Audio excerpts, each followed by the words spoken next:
So, Alison, I know also that sometimes people are a little bit apprehensive of hypnotherapy because they might think that you're going to do some tricks and stuff on them. So what can you say to those people? So let me explain to you first the difference between a hypnotherapist and a hypnotist. Right. Yes. So I'm a hypnotherapist. I am not a hypnotist. A hypnotist is a stage hypnotist or a comedy hypnotist. Mm-hmm. You will not leave me clucking like a chicken, right? I can't make you do anything that you don't want to do. I could not make somebody who didn't smoke. It's not possible. Yeah. So if I tell you what a hypnotist does, then it may make what I do a lot clearer. So right. When you see a stage or a comedy hypnotist, that's all real. None of it is fake. It's not plants in the audience. It's all real. But they have a very smooth pattern of what they do to get the people on stage. Okay. So if you're sitting in the audience and they always ask for volunteers. They never pick people out of the audience. They always ask for volunteers. So if you were sitting in the audience and people getting up on stage, what sort of personalities have those people got that are getting on stage? Oh, people who want to be seen or who want some kind of attention or? Yeah, absolutely, right? They're extroverts. They know that they're going to get on stage and do something stupid, right? They know. So if the hypnotist wants 10 or 15 people left on stage at the end, they're actually looking for about 30 people to get on stage. Mm-hmm. And what they do is they line them up in one great big line along the stage and they do a rapid induction. So they go along and they might whisper something in their ear and tap them on the head or tap them on the hand, and the person goes into a light hypnosis. Now, I can do that, but I do not do that in my sessions, right? Okay. We do a meditation. I take 20 minutes to get you down into hypnosis. Okay. Mm-hmm. But if you're on stage and you're up there with the comedy hypnotist and he does this rapid induction with you all and you don't go under or you laugh or, you blink or whatever, what he does is he makes a really big deal about sending you back to your seat in the audience, that you're not worthy, that you don't belong on the stage. Okay. Yeah. So the people that are left on the stage are like, oh my gosh, he's picked me. Oh my gosh, I feel so special. Yeah. He then will go along and do a further induction to get you fully under hypnosis. Okay. So the people on stage have got the personalities, they're extroverts, they want to be there. They know they're going to do something silly, but they don't know what it is. And then the hypnotist actually makes them feel really, really special. Yeah.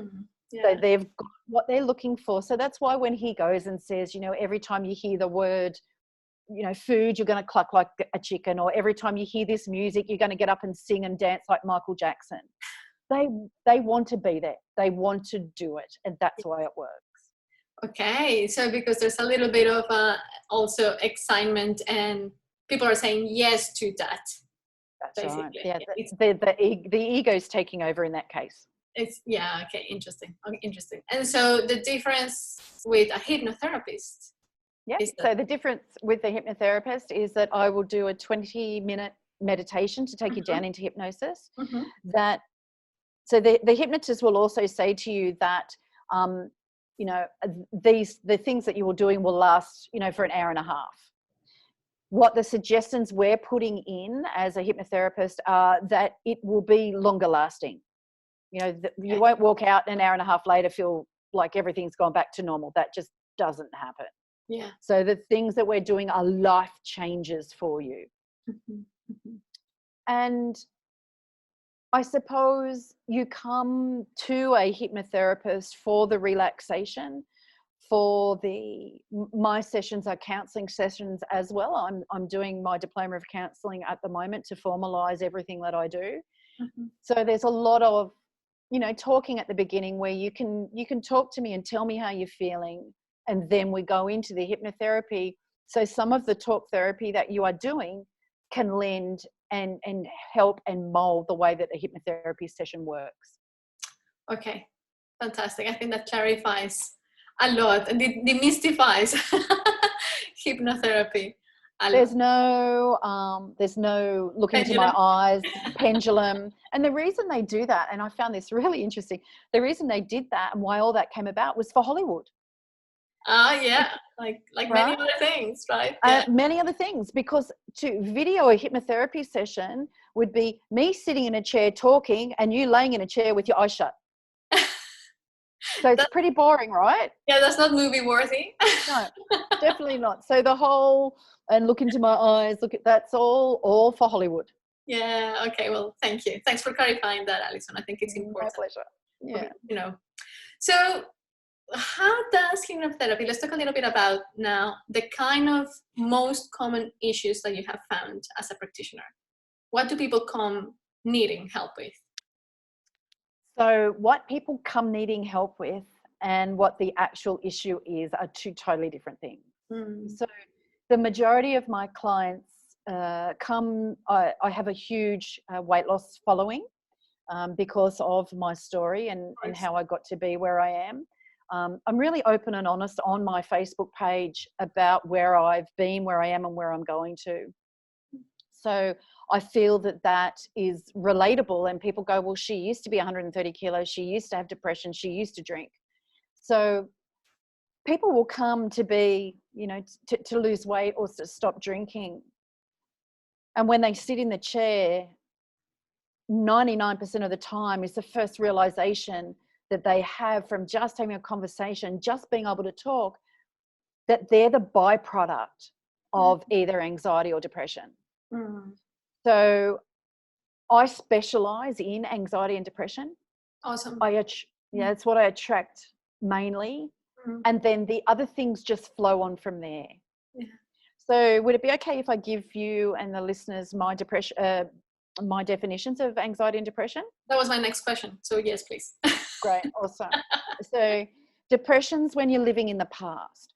What if I had have done this differently? What if that person hadn't have come into my life? What if we hadn't have got the dog? What if? Depression makes you sad. Depression makes you slow down, makes you want to stay inside, pull the covers over your head and never come out.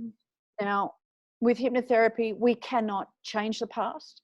We cannot erase those memories. Yeah. And I'm a firm believer in every memory, no matter how bad. I hate the words good and bad, but that's what we're told. Yeah. In every memory, no matter how bad, there's always a hidden gift. Yeah. There's always something that you can learn from that situation where if you really look at it and if it comes up again in the future, you can pull it out of your filing cabinet and go, oh, okay, well, I did that way last time and it didn't work, so maybe I've got to try something different. Yeah. So what we do through hypnosis is we build a wall. So the past is in the past. That those memories are all filed in that filing cabinets, but they're not just running around in your head constantly. Now, depression, sad, past, slow down. Anxiety is when you're looking into the future.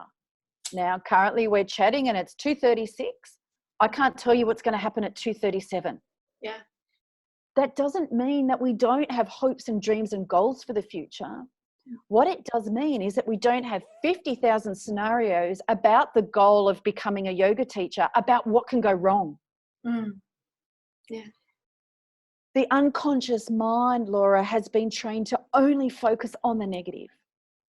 So through hypnotherapy, what we do is we retrain the neural pathways to focus on the positive in our lives. Beautiful. So we allow, through hypnotherapy with anxiety, we actually allow your mind space. We allow a small space to open up for you to see different possibilities. We get you living in the now. Now is what is important. Now is what I can control. Now is I can control, okay, my kids will be home in about 20 minutes, so I need to be able to control that. Yes. Now is what we control. I couldn't, the old me would have been potentially sitting here talking to you going, oh my gosh, my boys are going to be home in 20 minutes. Oh, what am I going to do? No, it's fine. It will work out the way it's meant to work out. It's the now, the not having to have control over the way that the future is going to be. When I let go of that, my life just started to flow. I have contingency plans still. Always have contingency plans. Yes. But it's not, my whole day is not booked around that all those contingency plans. Yeah. My diary, if you had looked at my diary, I was blocked out every 5 minutes of the day, 6 months ahead. Wow. Yeah. Because we're trying to control everything that's going on around us. Yes. So hypnotherapy can get us to the place where we need to be, which is right now. which is right now. What an amazing and clear explanation of depression and anxiety. Like, as having been someone who suffered from severe anxiety, I can relate so much, you know, and the fact that we live in uncertainty, but that we somehow believe that we can control that makes us very unwell, you know. So Alison, let's move on now into who is hypnotherapy for? Hypnotherapy is for everybody that wants to make a change. My youngest client that I've treated is 7 years old, and my eldest is 94, and she came for insomnia, and she hadn't slept a good night's sleep in over 70 years. Oh my God. She's now sleeping full nights. Oh, wow. Yeah. Transformational. Oh. Absolutely. And I love working with children because children don't have the bias that we have as adults. They haven't been told, oh, you know, that this won't work and it's hocus pocus and it's mumbo jumbo. They haven't been told that. So it's an absolute gift when a parent has enough trust and enough respect and cares so much about their child that they see anxiety patterns developing at a young age, whether it be a fear of dogs or whether it be, you know, kids just don't want to go to school because they're being bullied, and hypnotherapy can help. And the changes within kids are immediate. I saw a young gentleman 2 weeks ago, 8 years old, fear of thunderstorms, and was watching the weather forecast. His anxiety was so high. He had the app on his mum's phone and would be watching it. We had the massive thunderstorm come through a week ago, and he sat there and watched it. Wow. Yeah, it's huge. It's a beautiful thing. So hypnotherapy is for everybody, but you've got to want to change. Yes. You know, as I said, I can't make you cluck like a chicken. I can't make a non-smoker become a smoker, which means if you're a smoker and you do not want to stop, I can't help you. Yes. And I think that's definitely one of the most important things when it comes to development, to growth. We need to make the decision. We do. And you know, I tried hypnotherapy myself years ago to lose weight, and I went, oh, it didn't work. It didn't work because I was looking to be fixed. And I can't fix anybody. Yeah. Yes. I can guide you on a journey, and it's definitely a journey. And, you know, at 47, I had 47 years worth of crap that I needed to deal with. And that's what a hypnotherapist, well, that's what I do, is I guide you on the journey and I facilitate it. I can't fix anybody. Yes, yes, yes. Thank you for saying that. Thank you for saying also that word, facilitator. Because, yeah, we are facilitators. I mean, obviously you in your profession and me in mine, we facilitate the change, but our clients have to do the work. Yes. Same thing we have to do. Yes, absolutely. And it's hard work. If it was easy, everyone would be doing it, right? Exactly. It's the challenge. Yes. It's the challenge. But that's where we grow. Yeah, exactly. That's right. Alison, so we're getting to the end of our interview, but what is the best part, your favorite part of your work? Oh, I get out of bed every morning feeling so blessed to be alive, to be able to share this gift with people. I think one of the most powerful things is when someone comes in for a first initial session and they are just so stuck. They are crying, they are upset, they just don't know where to go, but they know they need to make a change. And when they open their eyes after an hour and they just look at you, and you can see in their face, and you can see that their shoulders aren't so up here anymore, that they're more relaxed. And when they actually stand up out of that seat and they're standing up straighter and they've just got that little glimmer of hope in their eye, and they look at you and they go, I don't know what it is, but I just feel different. Oh, yeah. Beautiful. Yeah. Heart feeling. Mm-hmm. Fills you up. Lovely. It does. Yeah. Well, Alison, thank you for enlightening us a little bit more about hypnotherapy, because I know many people don't know about what it is or haven't experienced it, but it's nice to know that there is another option, you know, to help us deal and treat anxiety, depression, stress, you know. Yes. and to help us reclaim our power. That's what I'm here for. Yes. So before we finish, Alison, I have to ask you, obviously, the Love Approach Project question. So how do you approach life with love? I used to be a victim, Laura. I used to be a victim, and everyone was doing everything to me, and my life was terrible because of everybody else. So now I approach life with love by loving myself. And by loving myself and honoring myself and being authentic and really stepping up if I have made a mistake and owning my mistake, I just find that radiates out to everybody that I come in contact with on a daily basis.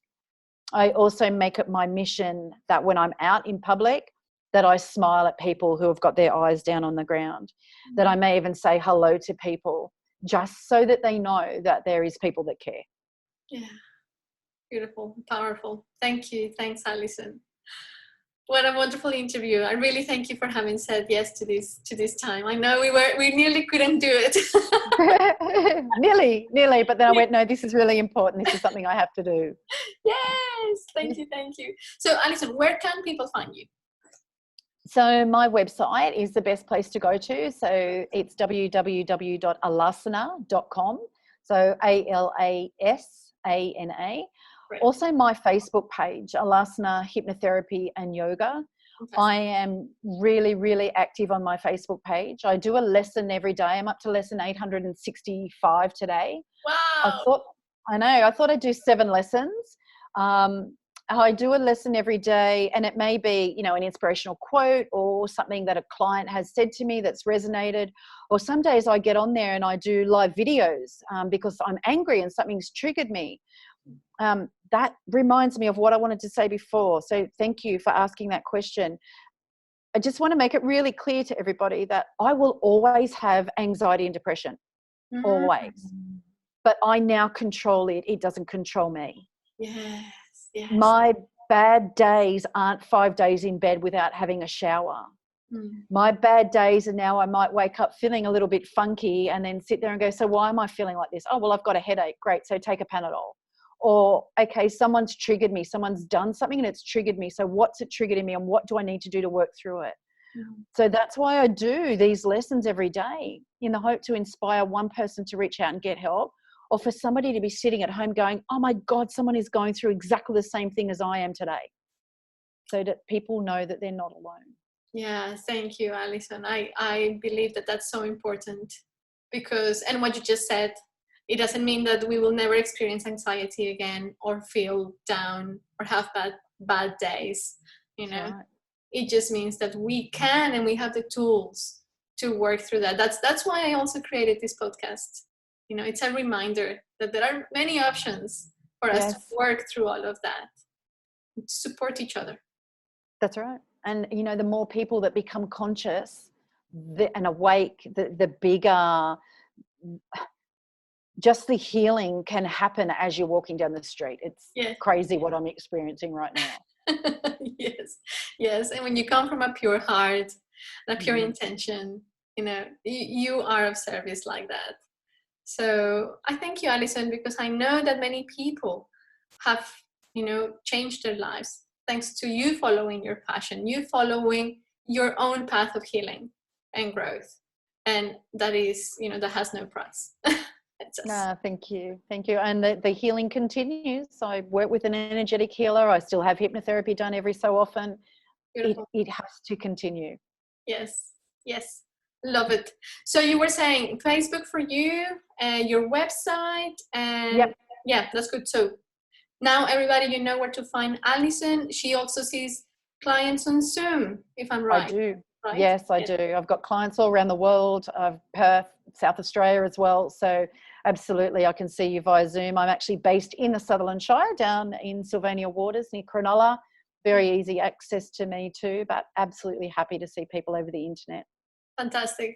Well, we've come to the end of today. That is good, but sad. Yeah. So Alison, again, thank you so much for everything you shared and for being here today and for your beautiful example. You have inspired me today, and I'm sure that you're inspiring many people today too. Okay, so thank you everyone for watching, for listening. We'll catch you next week. Mwah. Bye. Bye.